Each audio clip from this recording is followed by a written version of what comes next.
આપ અને ભાજપ વચ્ચે વાર પલટવારની રાજનીતિ પૂરજોશમાં થઈ રહી છે। ભાજપના મીડિયા કન્વીનર ડોક્ટર યજ્ઞેશ દવેના આરોપ બાદ આપનો પલટવાર। ઈસુદાન ગઢવીએ કહ્યું કે આપને છંછેડનારી ભાજપની તમામ પોલો ખુલ્લી પાડીશું।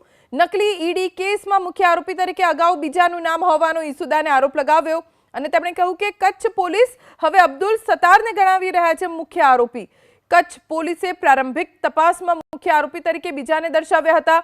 આપના નેતાઓની જો પૂછપરછ કરવામાં આવે તો ભાજપના નેતાઓની કેમ નહીં? અબ્દુલ સત્તારના ભાજપના સાંસદ અને પોલીસ અધિકારી સાથે ફોટોની કેમ પૂછપરછ નહીં?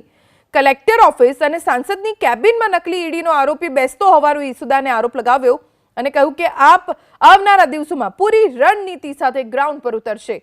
ગૃહ રાજ્યમંત્રી હર્ષ સંઘવી પર પણ આપ પ્રદેશ અધ્યક્ષ ઈસુદાન ગઢવીએ ગંભીર આરોપ લગાવ્યા છે। ગૃહ રાજ્યમંત્રી હર્ષ સંઘવીના ફોન પરથી આઈપીએસ અધિકારીઓ કાયદા ઘડતા હોવાનો આરોપ લગાવ્યો અને કહ્યું કે ગૃહ રાજ્યમંત્રીની પ્લેટફોર્મ એક્સ પર પોસ્ટ બાદ એસપીનું નિવેદન બદલાઈ ગયું।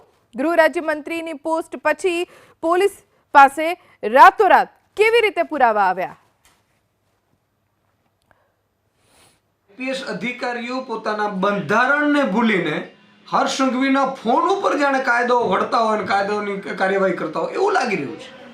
આજે દુઃખ સાથે કહેવું પડે છે કે કચ્છમાં જે એસપીની શરૂઆતની જે ઇન્ટરવ્યૂ છે એમાં એ સરગના કોઈ અલગ કહે છે જે આ ભાઈ પકડાય છે।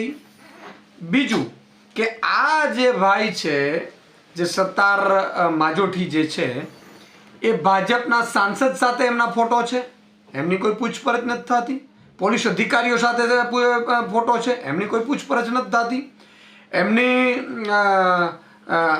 કચ્છના એસપી સાથે ફોટો છે, એમની પૂછપરછ નથી થતી। એટલું નહીં, હું એસપીને કચ્છ એસપી અને કલેક્ટરશ્રી પાસે એક માંગ કરું છું કે મેં સાંભળ્યું છે કે જેમનું કલેક્ટર ઓફિસમાં જ સાંસદનું જે કાર્યાલય છે જનસેવા કેન્દ્ર એમાં છેલ્લા 3 મહિનાથી આ ભાઈ બેઠો હોય છે। તો એ શું પ્લાન કરી રહ્યા હતા? નકલી ઈડી બનવાનું પ્લાન ત્યાંથી ઘડાયું હતું। અચ્છા, હવે આમ આદમી પાર્ટીને બદનામ કરવા માટે પહેલા કચ્છ એસપી એવું કહે છે કે આ સરગના છે અને આ કદાચ આ લોકો રૂપિયા લેતા હોય એવી લાલચથી છે અને હર્ષ સંઘવીના ટ્વીટ પછી તરત જ એસપીનું નિવેદન બદલાઈ જાય છે, ફરીથી અલગ એસપીની બાઇટ આવે છે। મને લાગે છે હર્ષ સંઘવીના ફોન પછી આવી હોવી જોઈએ અને એમાં એમ કહે છે કે ભાઈ આ તો આમ આદમી પાર્ટીને ફંડ આપતો હતો આ ભાઈ અને ગોપાલભાઈ ઇટાલિયા અને મનોજ સોરઠિયાની અમે સાથે એમણે મિટિંગ કરી હતી। એટલે મિટિંગ તો તમે તમારી પાસે એટલું બધું પુરાવા આવી ગયા રાતોરાત કે તમે એમના પૂછપરછ સુધીની વાતચીત કરવા માંડી। તમે સવાલ એ છે કે હર્ષભાઈ ડરી ગયા છે। હર્ષ સંઘવીએ ગોપાલભાઈએ જ્યારે ટ્વીટ શરૂ કર્યું અને હર્ષ સંઘવી સામે ચેલેન્જ ફેંકી એટલે એણે કચ્છ એસપીને ફોન કરી અને ડરાવવાની કોશિશ કરો છો તમે।